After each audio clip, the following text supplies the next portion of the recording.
This is the Dell Alienware Aurora 16 and it comes with the Intel Core 7 CPU and RTX 50 series GPU. As you can see, the design is a bit different from the regular Alienware that we are familiar with because that Alienware is called Area 51 and this one is called Aurora. It is a part of the budget segment of Dell gaming laptops. So in this video, let's find out if this laptop and the series live up to the Alienware name. Let's see what this new lineup has to offer, how it performs, and whether you should buy it or not. Beginning with the design and the build quality, the initial look of this Alienware is not very eye-catching. In contrast to the previous Alienware edgy models, this laptop is a bit plain and curvy, and it comes in the bluish gray color and has a rounded aesthetic with a simple, clean, minimal look. There's a single Alienware logo on the top lid that does not glow up like the previous models, and a simple Alienware written at the bottom of the screen, which is actually very hard to see. The screen feels quite thick due to that chubby body. It has a full-size keyboard with only white backlight, but the key presses are very satisfying and clicky, and they feel good to use. The trackpad is a bit smaller than regular laptops, but not as small as the G16 series. It is fully clickable, supports multi-gesture, and is smooth to use. The bezels on the sides are thin, but the top and bottom are thick. For cooling, it has two air vents at the sides, two at the back, and a different kind of design for air intake at the bottom. The area with fans is actually covered and raised, and the air intake happens from the sides of that raised covered area. I have my doubts about the efficiency of this system because while it should allow better airflow from the sides, the exposed area does not take air in directly but from a side trajectory. There is supposedly an air intake vent at the top of the keyboard too, but it's not possible to take in air from the bottom and the top at the same time from a fan that is placed horizontally. I think the way it helps in thermal control is by exposing the heat pipes more from the top, which leads to better cooling.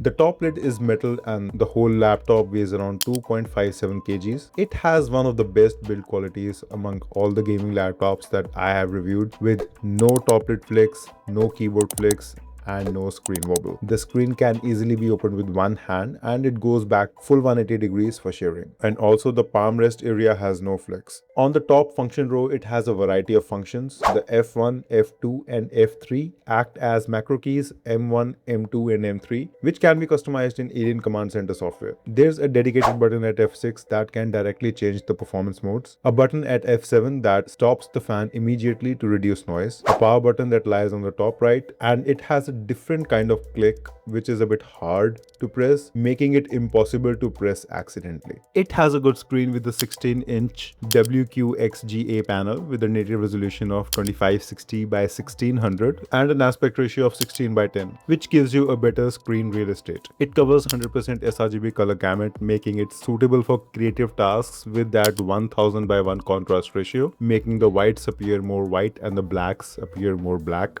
The brightness is 300 nits and the refresh rate is 120 Hz. These are probably the only downsides of this screen. At 300 nits, visibility struggles in a well-lit room or outside in the sun, and 120 Hz refresh rate doesn't really fit a laptop that costs this much. I don't believe it has G-Sync support either. I couldn't find it. If anyone does, let me know in the comments and I'll pin it down. All in all, it's a good screen that gives you a solid viewing experience, and 120 Hz is good enough to play modern titles, which usually don't surpass 80 FPS anyways. The port situation of this laptop is almost average. It has two USB Type-A ports and two USB Type-C ports. On the left side, you get one audio mic combo jack, one USB Type-A 3.2 Gen 1 port, and one RJ45 Ethernet port. The rest of the ports lie on the back side with one power pin, one HDMI 2.1 port, two USB Type-C ports, and one more USB Type-A 3.2 Gen 1 port. Now, the both Type-C ports support DisplayPort 1.4 functionality, but they cannot be used to charge the laptop. And there are no ports on the right side. So while the ports of this laptop are decent, the lack of 3 USB Type-A ports, which is a sweet spot for any gaming laptop, and the absence of Type-C charging and always-on function make the port selection only average. I mean, it could have been worse, sure, but it could also have been better. Talking about what this laptop packs, it comes with Intel Core 7 240 processor. This CPU has 10 cores and 16 threads with a maximum clock speed of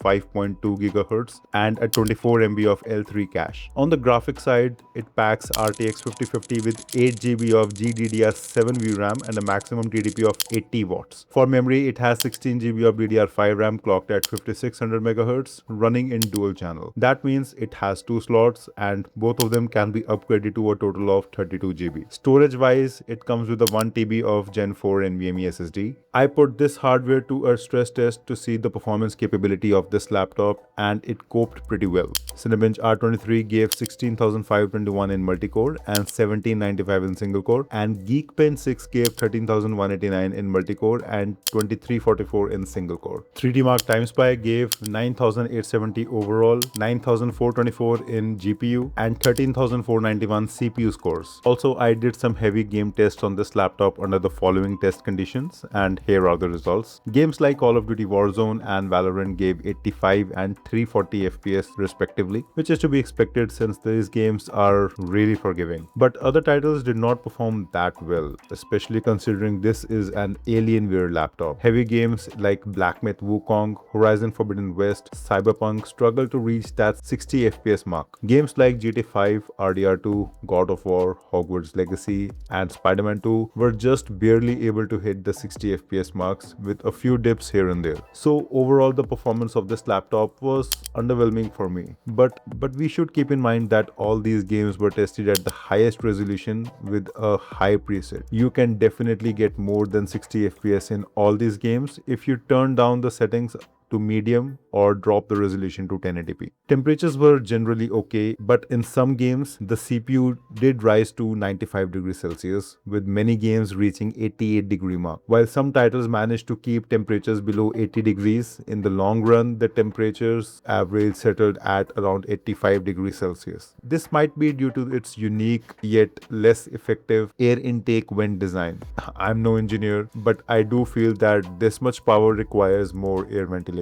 According to the specifications and benchmarks we've seen, it's clear that this laptop is capable of handling heavy games, though at slightly lower settings. It's a good choice for creative people who use Photoshop or do video editing up to 4K level thanks to its strong GPU and CPU combination with a great screen. Music production tasks are also well within its scope. However, it's only suitable for entry-level or student-level architectural work, 3D modeling, machine learning, or AI algorithms. That's mainly because of the lack of NPU or AI cores in the RTX 5050, and while 8 GB of VRAM sounds good, in today's scenario 8 GB might force you to compromise. Some other features that this laptop has are as follows. It comes with MS Office 2024 and has two downforwarding speakers of 2 watt each that sound good and loud enough for daily usage. For connectivity, it supports Wi-Fi 7 and Bluetooth 5.4, giving you a seamless performance. It also comes with a mux switch, though it needs a restart to take effect. It comes with its own performance customization software known as the Alien Command Center. This gives you a bunch of features and tweaks that you can change to improve your gaming experience. You get to choose thermal profiles starting from battery saver that focuses on reducing the CPU and GPU function to reduce temperatures and increase battery life. Then you get quiet mode, which focuses on reducing the fan noises. There's even a dedicated F7 key on the keyboard for this, shaped like a stealth bomber. Clever design by Dell. Pressing it instantly suppresses all the noises in a single button press, which is pretty useful for those unplanned gaming sessions. This is balanced mode, which gives you an all-rounder performance. And then we have performance mode, which focuses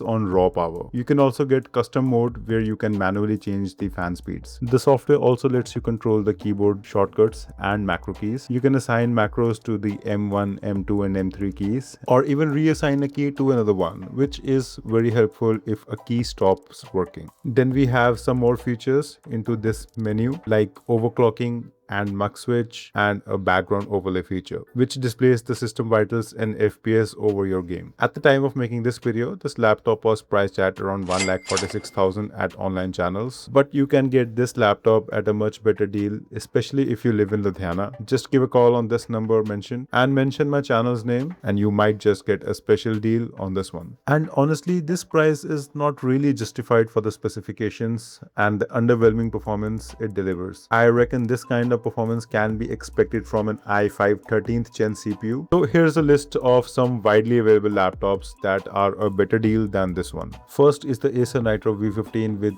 i7 13th Gen and RTX 5050 for about 90,000. Then we have Acer Nitro V16 with Core i5 12th generation, just a level below this laptop, with RTX 5050 for 95,000. Next is HP Victus with Ryzen 7 260 and RTX 5050 for 110,000. And if you want to go premium, there's HP Omen with Ryzen 7 350 AI with RTX 5050, offering better features and a better screen. Then we have Lenovo Lock with i7 13th Gen and RTX 5050 for about 121,000. And finally, Asus TUF V16 with Core i5 210H and RTX 5050 for 90,000. As you can clearly see, while this laptop is pretty good machine with solid features and good enough performance for gamers and professionals alike, the price is not at all justified. At around 1,46,000, the performance it delivers is at the same level you can get from laptops priced closer to 1,10,000. Sure, those alternatives may have lower quality screen or slightly weaker build, but the gap of 40,000 is big enough to seriously consider them. Of course, rising laptop prices might be at play here, so the final decision comes down to your judgment. Make sure you weigh the features, performance, and competition carefully before deciding to buy this laptop.